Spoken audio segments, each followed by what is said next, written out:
Well, South Africa has denied reports of xenophobic attacks in the country.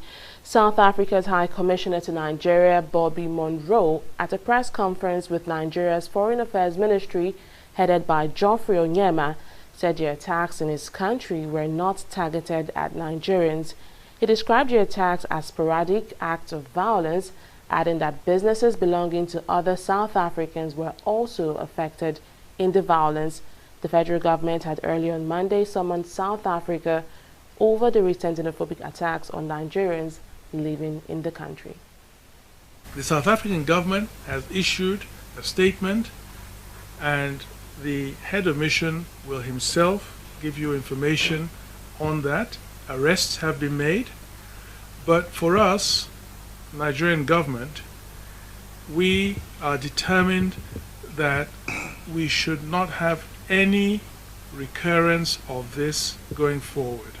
So we have to put in place, we must put in place, and we will put in place mechanisms to ensure that these do not recur. We've made very concrete proposals to the South African government today, and we believe that if those measures are implemented, we have a very, very good chance of ensuring that this does not recur. In the first place, we have to address the issue of compensation.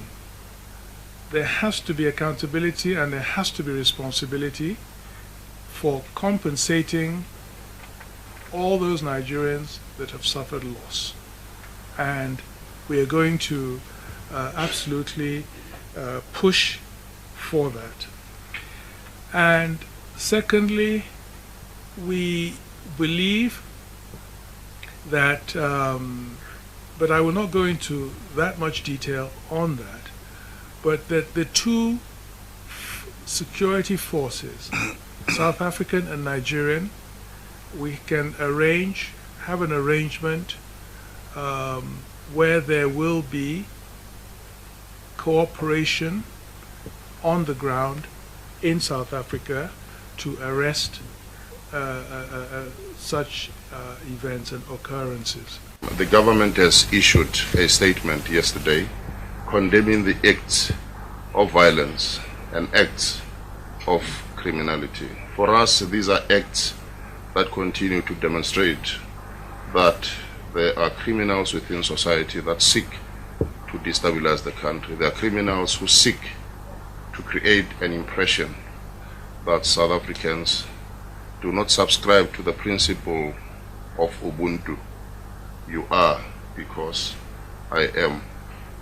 I cannot begin to talk about the history between South Africa and Nigeria, and indeed over the past 25 years or so, we have been through a number of challenges, and what has always come to our rescue is this strong bond of friendship and kinship between the two governments of South Africa and Nigeria. So our government condemns by all means acts of violence against any individual. The Constitution of South Africa says that South Africa belongs to all those who live in it, regardless of race, creed, gender, and so on. So this new phenomenon that suggests that there are criminal elements within society that seek to create retrogression in the advancement that we have made in the relations between South Africa and Nigeria